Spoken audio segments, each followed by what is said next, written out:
तो इसलिए कांग्रेस संसद सत्र शुरू होने से पहले इतना ड्रामा करती है।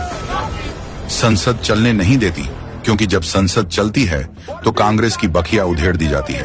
हर बार कांग्रेस के नए पाप देश के सामने आते हैं और हैरानी की बात यह है कि इतने सारे संसद सत्र के बाद कांग्रेस के पाप खत्म होने का नाम ही नहीं ले रहे। ऑपरेशन सिंदूर की चर्चा के दौरान अमित शाह ने कांग्रेस की बंद पेटी ऐसी खोली कि संसद में बोलने नहीं दिया जाता कहने वाले राहुल गांधी की बोलती बंद हो गई।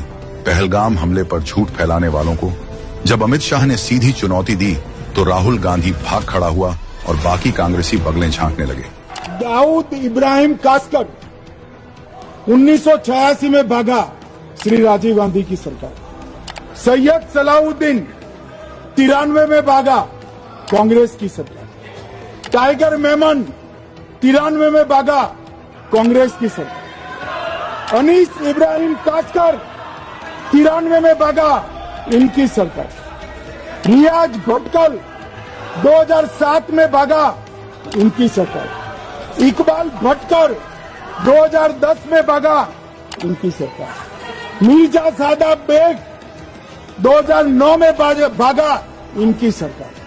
लेकिन राहुल गांधी में इतनी हिम्मत नहीं कि वो चैलेंज को स्वीकार कर पाए। इसके बाद निशिकांत दुबे ने संसद में कांग्रेस का नकली मुखौटा उतार कर रख दिया। उन्होंने 1985 के CIA डॉक्यूमेंट का हवाला दिया, जिसमें साफ लिखा था कि कांग्रेस पार्टी के 40% सांसद सोवियत रूस के लिए मुखबिरी करते थे, पैसे लेते थे और उन्हीं पैसों से चुनाव लड़ते थे। इस पर कांग्रेस ने कभी मानहानि का केस तक नहीं किया, क्योंकि सच कड़वा है। और फिर बिहार की लाडली सांभवी चौधरी ने कांग्रेस के बनाए आयरन लेडी के झूठे प्रोपेगेंडा को चीर कर रख दिया।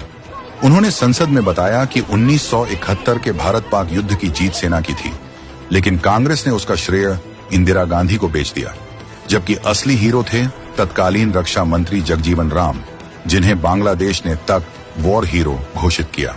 लेकिन कांग्रेस ने उन्हें भुला दिया, क्योंकि वे दलित थे और इंदिरा की चमक फीकी पड़ जाती। दलित रक्षा मंत्री को क्रेडिट देना तो छोड़िए, 1971 का युद्ध जीताने वाले भारतीय सेना के वीर जवान सैम मानेकशॉ को 1972 से लेकर 2007 तक इस कांग्रेस सरकार ने पेंशन तक नहीं दिया था। बताइए, ये सेना के सम्मान की बात करेंगे। इन बातों का सार यही है, कांग्रेस का DNA ही गद्दारी, झूठ और अंग्रेजों की दलाली से बना है। ये वही पार्टी है जिसने आतंकियों को भागने दिया, विदेशियों के टुकड़ों पर राजनीति की और देश की असली वीरता का श्रेय भी अपने खानदान की गोदी में डाल दिया।